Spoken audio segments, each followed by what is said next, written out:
Are you a professional who wants to become a more effective leader? Then get ready for daily tips from the coach with the experience and inspiration to help you succeed in any leadership situation. You're listening to the Meeting Leadership Podcast with Gordon Shepherd.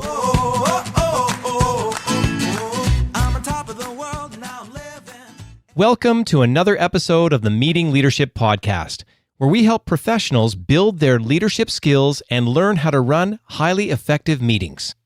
And for all of you who have to run meetings, what you're going to learn in today's episode will save you a lot of time. Because today we're going to talk about how leaders can improve meetings by learning how to uninvite certain people.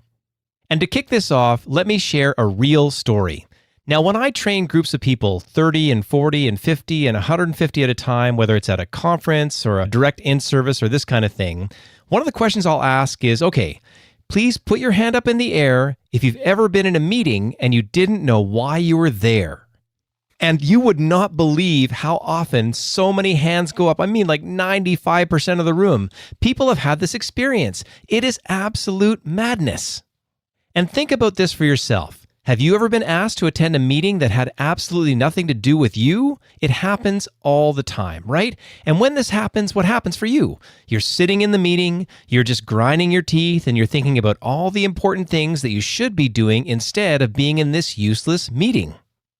And with that in mind, think about this. What would happen if you could uninvite yourself? Or if you're the meeting facilitator, wouldn't it be great to easily be able to tell certain people that they just don't have to be there? Now, this is absolutely a powerful practice that requires a delicate approach at first. But once you create a culture in which people know they don't have to waste their time in unnecessary meetings, well then you, your team, your organization will get a lot more accomplished. And now let me give you 3 suggestions for how to put this into action, especially if you are the meeting leader. Number 1, give yourself permission to uninvite people. You don't have to be thinking in your head that you're going to be stepping on toes or, really crushing anybody's spirit. If you're able to clearly explain things to them, then inside yourself is where this begins. And then what you can do for the second step is actually practice before you uninvite somebody. And I mean quite literally, you're doing this in the mirror at home, you're imagining having the conversation, or if you're lucky, you've got like a spouse or a partner or someone to bounce this off of, so that you're physiologically prepared when you actually go to uninvite somebody from a meeting. And finally, you're in that moment and you're actually uninviting somebody. Now, depending on who you're talking to, they could be offended? Some people, and I'm going to guess a lot of people, could be overjoyed because they don't want to waste any time in a bad meeting. But one of the things you'll have in your back pocket when you're actually uninviting somebody is what I call a shiny object. Now, maybe they've got a special project or something else they could be doing. And then you'll say, well, you're not invited to this meeting, but maybe you could work on that special project that we talked about before. And that just might be the way that you can let them down gently in case they're just a little bit offended. And throughout this entire process, don't forget to be firm.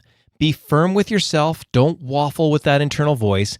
Be firm in the moment when you're uninviting somebody and be consistent in the future. Not like, you're uninvited and then invite them in. It's just not going to work. Because if you can actually pull this off and build a culture where people don't have to be in wasteful meetings, I guarantee your productivity is going to shoot up, your organization will definitely strengthen, and like I say so consistently, from that one sort of meeting moment where you're making it better, you will have a positive impact on your customers and your community.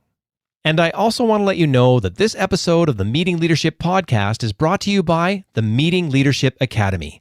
I am so proud of the great live training that we've got there, the online training that so many professionals are putting into action to build their leadership skills and to run highly productive meetings. And if you'd like to learn more, visit meetingleadershipinc.com/academy.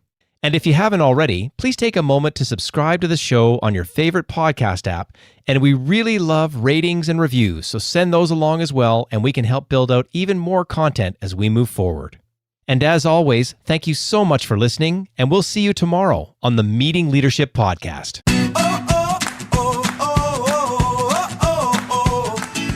thanks for listening to the Meeting Leadership Podcast. Be sure to subscribe for more strategies to help you become an outstanding leader. And don't forget to rate and review so we can bring you fresh content every day. We'll see you tomorrow, right here on the Meeting Leadership Podcast. I'm on top of the world, now I'm living. And the good just gets better, keeps on giving. Not even close to the end, it's just beginning.